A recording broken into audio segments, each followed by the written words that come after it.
ब्रह्मचारी गुरुकुले वसन्तान्तो गुरोर्हितम् आचरन् दासवन्नीचो गुरौ सुदृढसंहृदः।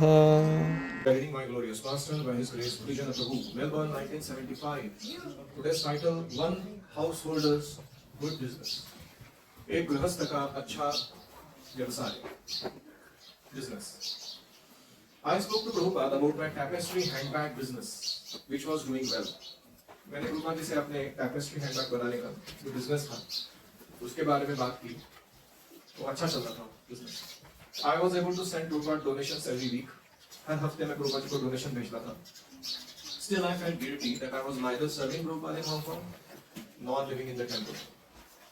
फिर भी मुझे अपराधपूर्ण भावना, मैं दोषी हूँ ऐसा लगता था. किस कारण से? क्योंकि मैं हांगकांग में प्रचार प्रभुपाद के कहने पर नहीं कर पा रहा था और मैं भक्तों के साथ मंदिर के अंदर नहीं रह रहा था. I informed Prabhupada about the items I was selling. मैंने प्रभुपाद जी को वर्णन किया कि मैं कौन से आइटम्स बेच रहा हूँ बिजनेस में, describing them in an almost derogatory tone. उन आइटम्स का वर्णन मैंने ऐसे कुत्सित भावना से किया कि ये ऐसे ऐसे आइटम बेचने पड़ते हैं. बट प्रभुपाद वाज एंथुसियास्टिक, लेकिन प्रभुपाद बहुत उत्साहित थे. He called the business good. उन्होंने कहा ये बिजनेस तुम्हारा जो करो तुम बहुत अच्छा है. I was surprised and asked, I am selling handbags, how is that good? मैंने कहा प्रभुपाद जी मैं तो हैंडबैग्स बेच रहा हूँ, ये अच्छा कैसे हो सकता? Prabhupada looked at me soberly. धीरे गंभीर भाव लेकर प्रभुपाद जी ने मेरी तरफ देखा. One has to do something. Business करना इसका मतलब है किसी ना किसी वस्तु का क्रय विक्रय करना पड़ेगा. कुछ तो होगा, कुछ तो करना ही पड़ेगा. ऐसे नहीं कि ये अच्छा है और वो बुरा है. Purport: A householder living outside the temple must support his family. जो गृहस्थ भक्त मंदिर के बाहर रहते हैं उनको अपने परिवार का भरण पोषण की जिम्मेदारी उठानी चाहिए. By Krishna's mercy, I both supported my family through a relatively sinless enterprise and was able to send weekly donations to Prabhupada. Krishna की कृपा से मैं दोनों कर पा रहा था. एक है कि कम से कम पाप इन्वॉल्व जिसमें हो, सब पाप रहित बिजनेस करना, और प्रभुपाद जी को और उस बिजनेस के द्वारा अपने परिवार का भरण पोषण देखना, और साथ में प्रभुपाद जी को वीकली हर हफ्ते दक्षिणा देना. Prabhupada's appreciation of these small successes led him to turn my business good. क्योंकि मैं दोनों कार्य कर पा रहा था, इसलिए प्रभुपाद जी ने इस बिजनेस को क्या कहा? अच्छा business. Any reflections?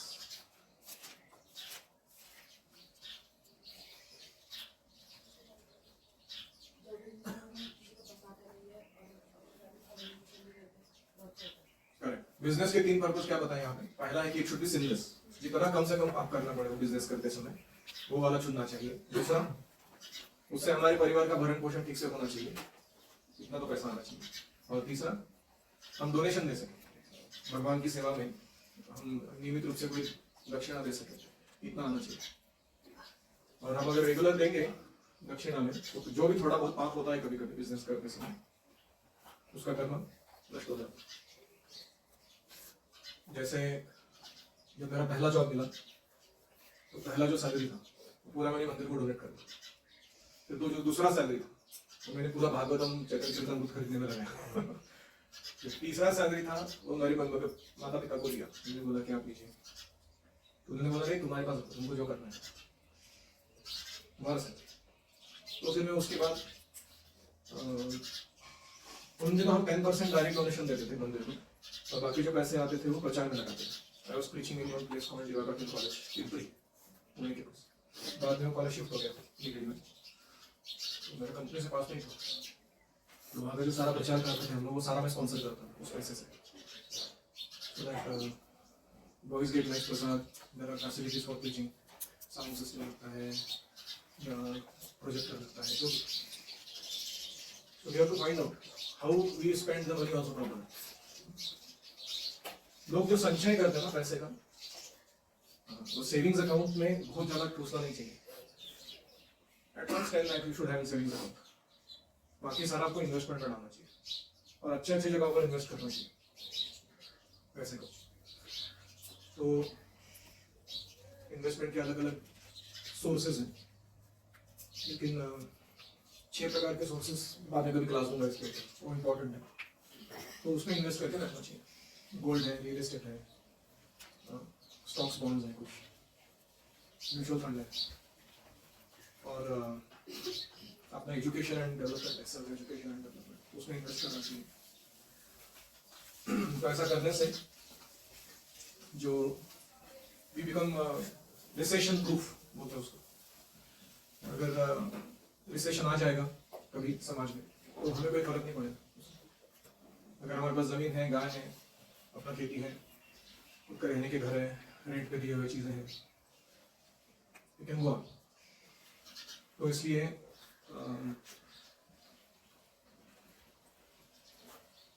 House holder जब बनोगे आप, तो आपको अपने पैसे को ढंग से इस्तेमाल करना है, और सबसे बड़ा इन्वेस्टमेंट आप कर सकते हो वो है कृष्ण भावना। You invest whatever money you get, at least 10% of that, वो तो एटलीस्ट मतलब बहुत ही मिनिमम है, उतना तो करना ही चाहिए, डायरेक्टली आपको देना चाहिए, लेकिन up to 50% you should engage in Krishna consciousness. जैसे हमारे गुरुकुल का ईयरली इनकम है 45 लाख और हमारे ईयरली एक्सपेंस है 48 लाख। ऊपर वाले में डाल देता हूँ। तो अभी ऐसा हुआ ब्रेक इवन, तो आपके पेरेंट्स से आता है 28 लाख 30 लाख के आसपास, ज्यादा से ज्यादा। इस बार शायद 40 तक आते हैं उस टाइम, लेकिन बाकी का मैं यहाँ से आता है, अलग अलग डोनेशंस आते हैं, या कुछ गो सेवा के लिए आता है, कोई विजिटर्स देते हैं, जो भी कम पड़ता है कॉम्पेंसेट करते हैं। In that context, we are spending whatever we are earning back into preaching, teaching, bhakti items in service. So this investment is actually very powerful. ये लोगों को समझ में नहीं आता, क्योंकि मेरे पास जितना पैसा आया उसमें से सबसे ज्यादा पैसा मैंने किसमें लगाया? भगवान के मिशन में लगाया ना, इसका रिटर्न अनलिमिटेड होता है। तो ये भावना से नहीं लगाना है कि अगले वाले जन्म में बहुत पैसा मिलेगा, हमको इसी जन्म में गोवर्धन जाना है, लेकिन ये गारंटीड है कि तुम कृष्ण की सेवा में लगाते हो, अगर you don't get 10x return, you don't get 100x return, you get much more. जैसे वो फल वाली थी ना, उसने कृष्ण को फल दिए थे, कृष्ण ने क्या कर दिया, उसका टोकरी पूरा भर दिया, हीरे जवाहरात माणिक पाचू बहुत एमराल्ड्स रूबीज बहुत सारा। तो प्रपोर्शन में देखा जाए तो क्या प्राइस था उसका, उसने जो दिया कृष्ण को वो, और कृष्ण ने उनको जो दिया वो, तो कुछ कंपैरिजन नहीं। तो इसलिए we should not waste money, कोई पाप कार्य में नहीं लगाना, गलती से भी फालतू का entertainment, movies, parties, smoking, drinking, ऐसे ही फालतू के कपड़े खरीदो और फालतू के शूज पहनते हो 50 लाख के, not right investment. You invest in reaching, जैसे साउंड है, ऑडियो विजुअल्स है, तुम्हारा वेबसाइट है, तुम्हारा सोशल मीडिया हैंडल्स है, यूट्यूब चैनल है, उसमें तुम जो प्रचार कर रहे हो, तो तुमको सोच समझ के पैसे लगाने चाहिए, कहाँ लगाना है। Any other reflection?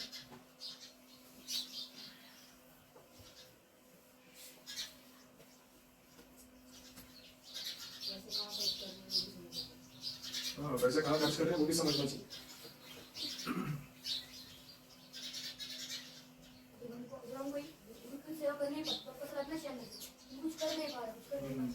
वो ऑलरेडी डोनेशन दे रहे थे गुरु को, लेकिन उनको फिर भी लग रहा था कि इनकी एक्चुअल इच्छा मैं पूरा नहीं कर रहा हूँ, जो इनकी इच्छा है वैसे करवानी। humble heart it requires.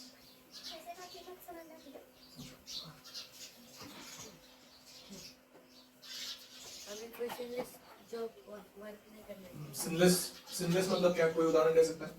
What do you mean by having a sinless business or a sinless job? Correct. मांस बेचने का, KFC, McDonald's, ये सब। फिर शराब बेचने का, नशा, जैसे देशी दारू की दुकान से लेके कोई ऐसा 5 star fine dine eating drinking वाला रेस्टोरेंट खोलना, रेस्टो बार। तीसरा गैम्बलिंग बिजनेसेस, लॉटरी, सट्टा, जुगार, अलग अलग टाइप का, बिंगर्स। चौथा, 6 प्रोस्टिट्यूशन, या ट्रैफिकिंग, चाइल्ड ट्रैफिकिंग, ये बहुत डेंजरस काम है वो, इतना बुरा कर्म आएगा। तो हमें ऐसा लेना चाहिए जिससे दूर दूर से इन चीज़ों से संबंध ना आए हमारा। बहुत मुश्किल होता है वो टालना, लेकिन फिर भी प्रयास करना चाहिए। और 3 प्रोफेशंस है, बहुत नोबलेस्ट प्रोफेशंस बोलते हैं। First profession is farming, agriculture. Second profession is teaching, शिक्षक। And third is make an NGO, एक ऐसा नॉन गवर्नमेंटल ऑर्गेनाइजेशन बनाओ जो ये 5 लोगों के लिए काम करता है: children, women, Brahmanas, teachers, old people and cows. तो गोपालन, गोसेवा, इन 5 जो वीक लिंक्स हैं सोसाइटी के, उनके लिए सेवा देते हैं। So that is also very noble to do such a thing. समझ रहे हो?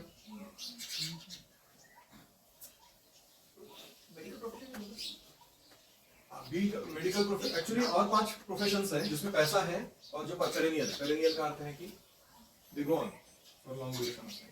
तो पहला है उसमें से medicine, food, teaching, education, counselling और कोचिंग, मंत्रणा देना लोगों को, और जस्टिस एंड गवर्नेंस, न्याय देना या अच्छा व्यवस्थापन देखना समाज का। तो ये करने वाले हमेशा लगने वाले जॉब्स है, इसमें कभी पैसा नहीं मिला ऐसा हो ही नहीं सकता। तुमने अगर कहीं गोविंदा जैसा कुछ डाल दिया फूड आउटलेट अच्छी जगह पे, फुटफॉल है तुम्हारा, लोग आते रहते हैं रेस्टोरेंट में, तुम्हारा अच्छे से पैसे बनते हैं। और फूड इंडस्ट्री में कम से कम 200% प्रॉफिट रहता है। बनाने के लिए लगते हैं 50 रुपए और लेते समय वो लेते हैं 150 रुपए खिलाने के लिए। तो प्रभु जी का कहना है कि medicine is also nice place to go. It depends also, क्योंकि अभी अभी बहुत सब जगह रैकेट बन चुका है चीज़ों का, एजुकेशन में, मेडिसिन में। जो बड़े बड़े हॉस्पिटल्स रहते हैं, कॉर्पोरेट हॉस्पिटल्स, वो डॉक्टरों से क्या नहीं करवा रहे। बहुत मैल प्रैक्टिस बहुत ज़्यादा रहता है। जैसे फॉर एग्जांपल कोई व्यक्ति मर चुका है, लेकिन उसको दिखाएंगे कि वो वेंटिलेटर पे है, आईसीयू में है, डेड बॉडी हो, और वो वेंटिलेटर का आईसीयू का पैसा निकालते 1, 2, 3, 4 दिन एक्स्ट्रा रखे, और एक दिन का पैसा रहता है कुछ ऐसा 1 लाख रुपए, 2 लाख रुपए, not small money. And this is मेल्या मढ्यावर पैसे उकळले म्हणतात त्याला। Imagine what kind of sin you will get if you do such dishonest work. So we should still be careful. हालांकि हम बोल रहे हैं ये सब नोबल है प्रोफेशन, जैसे फार्मिंग बोला मैंने, तुम इनऑर्गेनिक मतलब केमिकल बेस्ड फार्मिंग करोगे, जमीन का सत्यानाश करोगे, फूड का सत्यानाश करोगे, जिनको खिलाओगे उनको कैंसर प्रदान करोगे, क्या फायदा तुम्हारा फार्मिंग करके। तो every profession with in itself also has protocols कि धर्मों के अनुसार कैसे चलाना है उसको। इसलिए यह पैसा कमाना आसान बात नहीं है। हमको जोक लगता है हमारे माता पिता जाके कमा के ला रहे हैं, they are trying their best कि सिनलेस लोग कैसे वो लाए घर में धर्म पालन करके। कलयुग में जैसे और कलयुग आगे बढ़ेगा कठिन होता जाता है। डायरेक्टली इनडायरेक्टली आपका कनेक्शन रहता ही है आपके साथ। जैसे मैं अपने कंपनी में काम कर रहा था, टाटा टेक्नोलॉजीज, मैंने कार डिजाइन करते समय मेरे को बोला एस्ट्रे डिजाइन करो गाड़ी के अंदर, लोग सिगरेट फूकेंगे और उसको राख डालेंगे उसके अंदर गाड़ी में। मैंने बोला can I get another part to design, ये नहीं डिजाइन करो। उसने पूछा क्यों? मैंने बोला I follow for regulatory principles, no vetting, no gaming policies. तो ये सिगरेट फूकना हमारे इधर सपोर्ट नहीं करते हैं। तो जोर से हंसा मेरा boss, he laughed at me. उसने कहा कि ठीक है तुमको मैं दूसरा पार्ट डिजाइन करने दे देता हूँ, लेकिन कोई ना कोई तो ये पार्ट डिजाइन कर ही देगा हमारी टीम में से। गाड़ी डिजाइन हो जाएगी, लोग इसको यूज करेंगे, सिगरेट फूकेंगे, राख डालेंगे। जो बाकी सपोर्ट सिस्टम तुमने बनाया वो तो उस एस्ट्रे को सपोर्ट कर ही लेना गाड़ी के अंदर। तुम कैसे पापोगे रेट होगे? That was a aha moment in my life. फिर दूसरे दिन मैंने रेजिग्नेशन ले लिया जॉब से। वो बढ़ गया, ऐसे कैसे छोड़ दिया? मैंने कहा कि I'm going for higher education. मेरा गेट का स्कोर आया था आईआईटी जाने के लिए, वो मैंने सामने रखा, अपॉर्चुनिटी मेरे पास एमटेक करने की। लेकिन हायर एजुकेशन का मतलब क्या? भगवद गीता भागवतम पढ़ने के लिए मैं मंदिर ज्वाइन करने जा रहा हूँ। That was what it meant. So I didn't lie. I told partial truth. वैसे कभी कभी होता है हमारे जीवन में, ऐसे टर्निंग मोमेंट आते हैं तब समझ में आता है कि पैसा बनाना आसान नहीं है. This is why we should not waste money. हमारे पेरेंट्स जो भी हमको दे रहे हैं, एक पैसा जोड़ जोड़ के उन्होंने खरीदा हुआ है चीज. क्या निकला ना, समझ रहा हो? नहीं, जो भी मिलता है उसको बहुत संभाल के रखना, अच्छे से यूज करना. Any other? Intervention हो गया ना कि every elder has some fault. You should not leave it just because of the fault. Because everyone there is a fault. Correct. तो ये भी बात बराबर है. मुझे कह रहे हैं कि ऐसा नहीं कि आपको कोई दूध का धुला हुआ प्रोफेशन मिलने वाला है जिसमें कोई फ्लॉ नहीं है. लेकिन पहले जो मिलता है वो कर लो. तुम्हारा अनुभव जमा होने के बाद तुम अपना खुद का कुछ करो, जिसमें कम से कम धर्म को तोड़ना, धर्म का हानि हो.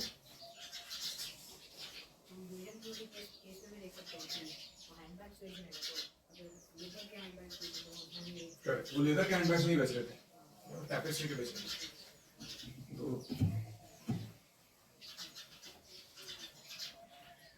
और कोई ये समझ में आ रहा है सबको टॉपिक क्या चल रहा है? ये इनपुट बहुत जरूरी है और ये इनपुट सिर्फ गुरुकुल में मिलता है. तुम्हारे किसी स्कूल में तुमने ये चर्चा देखी है? But one teacher speaking these things. What was I saying? We don't get such inputs. ये बहुत क्रिटिकल आइटम्स है जीवन अगर अच्छे से चलाना है. क्योंकि तुम पाप करोगे, हो सकता है पैसा मिलेगा लेकिन सुख नहीं मिलेगा. कि पाप का प्रतिफल दुख ही होता है, ये अपने मन में बैठा लो तुम. If you perform sin, you will get suffering. तुम उसको टाल नहीं सकते. भले तुम पैसा कितना भी बना लो, उससे सुख नहीं आएगा जीवन में. वो सारी सुख समृद्धि के साथ तुम दुख भोगते रहो. You will be living lavishly, miserable. Don't go in that direction. ऐसे नहीं कि 4 पैसे ज्यादा मिल रहे कर लेते हैं, क्या फर्क पड़ता है, थोड़ा ड्रग्स बेच लेते हैं. Never do it.